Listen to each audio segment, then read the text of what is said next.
What is good, guys? Welcome to the new setup for Sterlospeaks. And today's topic is, what are dating apps like overseas? So, nobody really talks about this, especially the ones that haven't traveled overseas.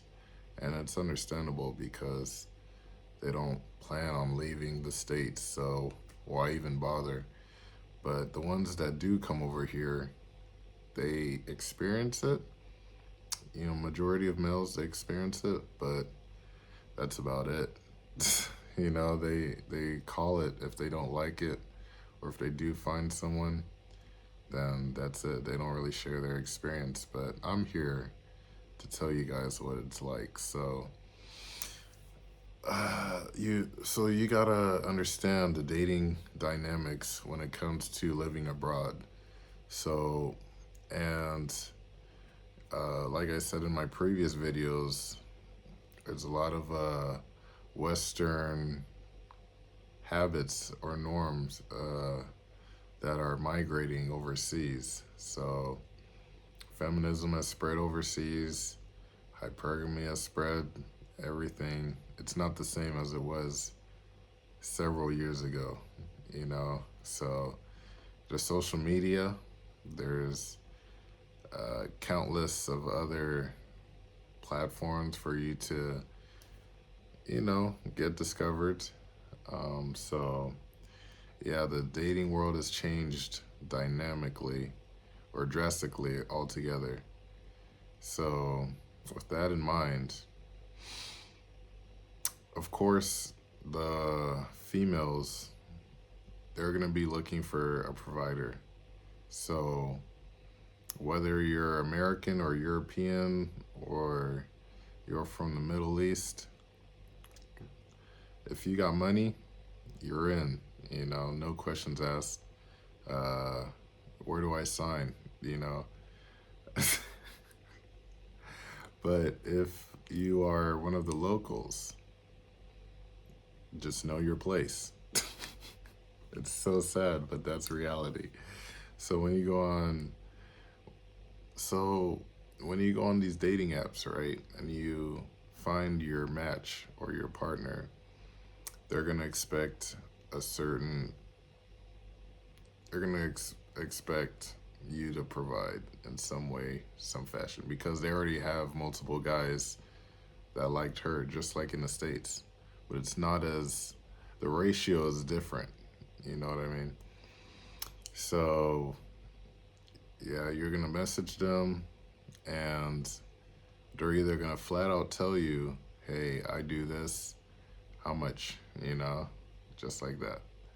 It doesn't matter what region you set yourself to. They know who they're talking to, especially if you're a foreigner. And if they have to use your language, which is English or whatever, they have to use that Google Translate, they're after something. So if you learn their language, they're gonna they're gonna be like, okay, he's trying, he's putting in some effort.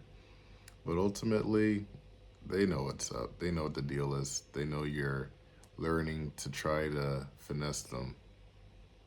Yeah, as cold as that may sound, that's the truth. They know in the back of their mind, this guy didn't grow up learning, like I'm in Thailand right now. So this guy didn't grow up learning Thai. He learned Thai for a reason, and he's talking to me. So, especially if they aren't a virgin, but we're about to get into that later. So, anyway, yeah, so there's many there's many the ratio for the matches you'll get as a man, especially a foreigner going overseas, it's endless. It's the complete night and day difference. For women getting attention in the States, all those matches and stuff, you've seen the screenshots, you've seen the messages, you've seen the likes. That's what it's like overseas for men. You'll get hundreds and hundreds of likes. So, but keep in mind, they have an intention. They have a hidden agenda. So yeah, usually it's it's not even about the dating apps itself, because dating apps are just like the display, the underlining root for why people use dating apps. That's what will run it ultimately. There's a quote from Aaron Clary. He said, "How can you have a dating app when there's no dates?" And that's in reference to females in the US just using it as a validation uh, method. You know, they don't they don't intend on going on dates with these guys, especially if they're not doing anything with themselves. There's, oh, he called me beautiful, he called me pretty. Validation. That's what they love. That's their currency. That's what they thrive on. So, uh, yeah, it's not the same over here. It's ultimately up to the man. You get to decide, oh, let's go on a date. Let's go, you know, wherever. And the thing is, you'll know what you're getting.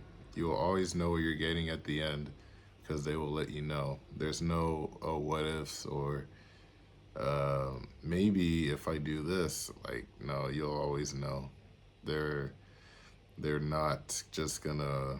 Maybe they will. Maybe some of them will, but majority just don't have time to just waste playing games like that. They are hungry. They gotta eat.